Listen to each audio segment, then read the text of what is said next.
तो नमस्कार बच्चों, आप सबका मेरी इस वीडियो में बहुत बहुत स्वागत है। अभी हम लोग वृद्धि संधि पढ़ रहे हैं। उसमें से अगला सूत्र है एतेध त्युठस्। एतेध त्युठस्, इसके शब्दों को अलग अलग करेंगे तो हो जाएगा एति, एधति, ऊठसु। क्योंकि ये जो तीन हैं तो इसलिए यहाँ पर जो सु लगा हुआ है ये सप्तमी विभक्त बहुवचन का रूप है। तो तीन शब्द हैं यहाँ पर, एति, एधति और ऊठ। ये तीन शब्द यहाँ पर हैं। जो सप्तमी विभक्ति में है तो इसका अर्थ हो गया परे होने पर। किसके परे होने पर? आवर्ण के परे होने पर। तो इस सूत्र का अर्थ हो जाएगा आवर्ण से एजाद इड़ धातु। अर्थ हो जाएगा सूत्र का आवर्ण से एजाद इड़ धातु। ये जो एत है इड़ धातु का रूप है जिसके शुरुआत में ए है। तो एजाद इड़ धातु, एध धातु, एध धातु का जो एधति रूप है एध धातु का रूप है। और ऊठ परे होने पर क्या हो जाएगा? पूर्व पर के स्थान पर एक वृद्धि आदेश हो जाएगा। उदाहरण जैसे उपैति, उपैति, उपैति इसका उदाहरण है। तो इसका संधि विच्छेद हो जाएगा उप धन एति। तो ये जो एति है ये इण धातु का रूप है। तो ऐसी स्थिति में पूर्व में आ है, धन बाद में ए है, एत का ए है, तो पूर्व और पर के स्थान पर वृद्धि का आदेश हो जाएगा।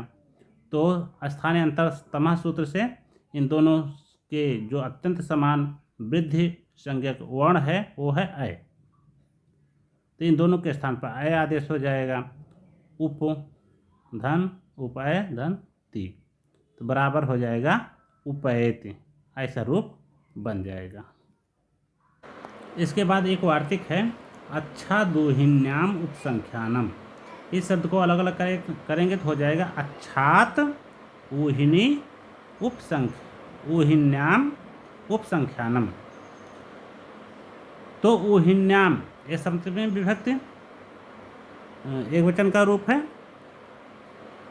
तो इसका अर्थ हो जाएगा परे होने पर। किससे परे होने पर? अच्छात, अच्छ शब्द से। अच्छ शब्द का पंचमी विभक्ति एक वचन का रूप है अच्छात।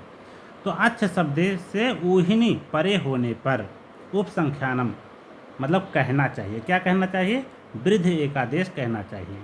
तो अच्छ शब्द है और इसके बाद ऊहिनी। तो अच्छ शब्द आप देख लीजिए, यहाँ पर वृद्ध संज्ञा नहीं होनी चाहिए, क्योंकि जो वृद्ध संज्ञा होती है वो कहता है आ वर्ण के बाद एच परे होने पर। जो ऊ है यहाँ पर एच प्रत्याहार के अंतर्गत नहीं आता है, तो यहाँ पर वृद्ध संज्ञा नहीं होनी चाहिए।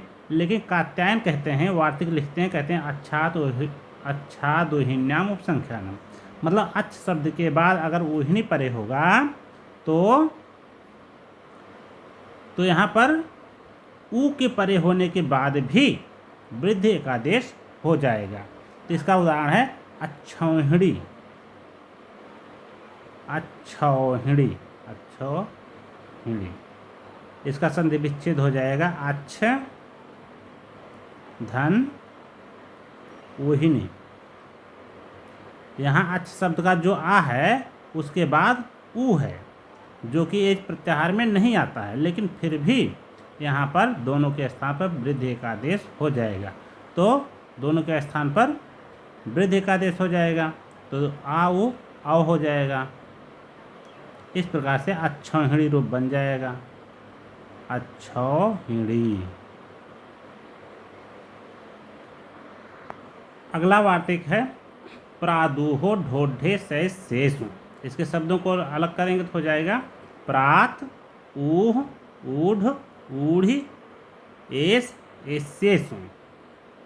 तो इस वार्तिक का अर्थ हो जाएगा प्रावरण से प्रात। ये प्रा के पंचमी विभक्ति एक वचन का रूप है प्रात, प्रात। यहाँ पर ताको दा हो गया है। तो प्रात का अर्थ हो गया प्रावरण से, प्रावरण से। तो प्रावरण से ऊह, ऊह, ऊढ़, ऊढ़ी, एस, एसेसु। सप्तमी विभक्ति बहुवचन में है तो इसका अर्थ होगा परे होने पर। तो प्रा वर्ण से ऊह, ऊढ़, ऊढ़ी, एस, एसेसु इन शब्दों के परे होने पर क्या होता है?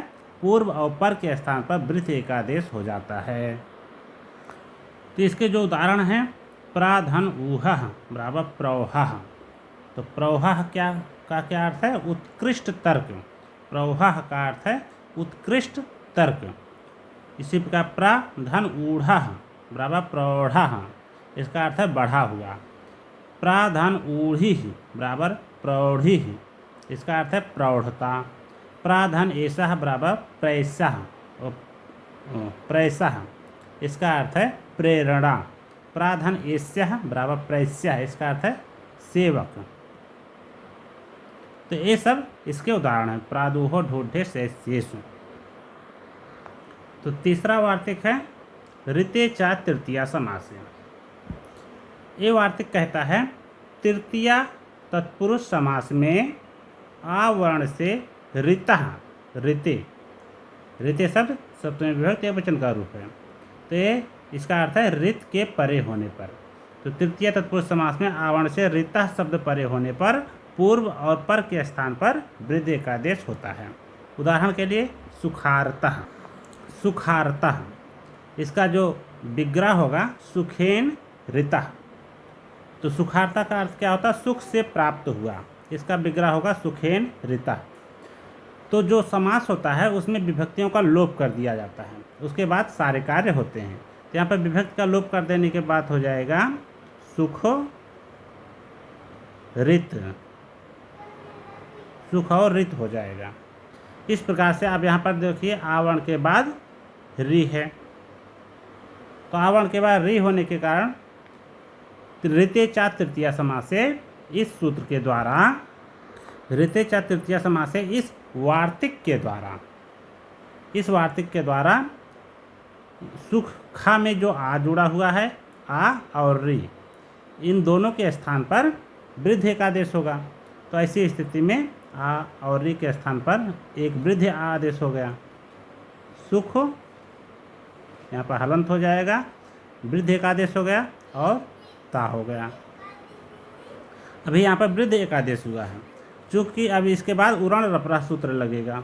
उरण रपरह, ये सूत्र क्या कहता है?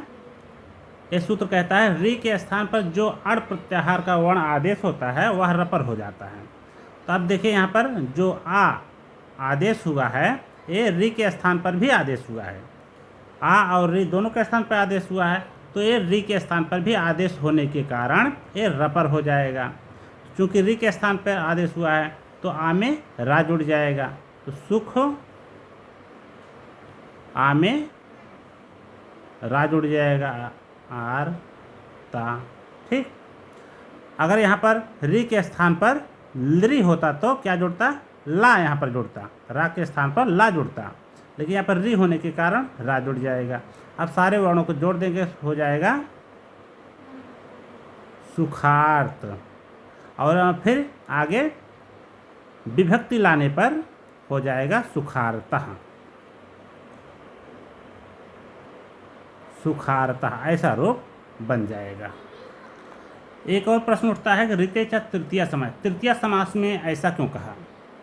क्योंकि तृतीया तत्पुरुष समास अगर नहीं होगा तो वृद्ध एकादेश नहीं होगा। इसके लिए एक उदाहरण है परमर्तः। परमर्तः, इसका जो विग्रह होगा वो होगा परमश्चासो ऋतः परमर्तः। इसमें कर्मधारय तत्पुरुष समास है, तो यहाँ पर तृतीय तत्पुरुष समास नहीं है। जब तृतीय तत्पुरुष समास होता है तभी वृद्ध एकादेश होता है। यहाँ पर कर्मधारय समास होने के कारण यहाँ पर परम धन ऋतः, आद गुणः और उर्वण रपरा सूत्र यहाँ पर लगेगा, आद गुणः। तो यहाँ पर तृतीय तत्पुरुष समास न होने के कारण यहाँ पर आद गुणः सूत्र लगेगा। तो पूर्व वर्ण क्या है? आ है, और बाद वाला वर्ण क्या है? री है। पूर्व और पर के स्थान पर एक गुण आदेश हो जाएगा, आ हो जाएगा। और उरण रपरः, ये सूत्र कहता है जो गुण एक आदेश होता है वो रपर आदेश हो जाए, रपर होकर के आदेश होगा। तो रि के स्थान पर आ आदेश हुआ है तो ये रपर होकर के अर हो जाएगा। इस प्रकार से परम अर्तः बराबर हो जाएगा परमर्तः, ऐसा रूप बन जाएगा। अगर यहाँ पर तृतीय तत्पुरुष समास होता तो परमार्थः ऐसा रूप बनता। तृतीय तत्पुरुष समास न होने के कारण यहाँ पर वृद्ध एकादेश नहीं होगा, अपितु गुण एकादेश होकर के परमार्थः रूप बन जाएगा। अगला वार्तिक है चौथा वार्तिक, प्रवत्सतर कंबल वसनारण दशानाम ऋणे। इसके शब्दों को अलग अलग करने हो जाएगा। प्रा, वत्सतर, कंबल, वसन, ऋण, दस, ऋणे। ऋणे सप्तमी विभक्ति एकवचन में है, इसका अर्थ है ऋण के परे होने पर। ऋण जो शब्द है उसके परे होने पर।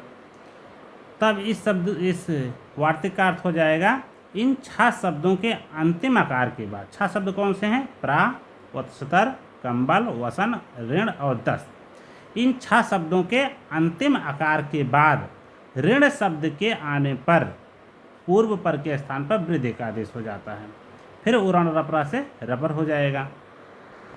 तो इन 6 शब्दों से ऋण शब्द जोड़ने के बाद क्या हो जाएगा? प्रा में ऋणम जोड़ेंगे तो प्राणम हो जाएगा।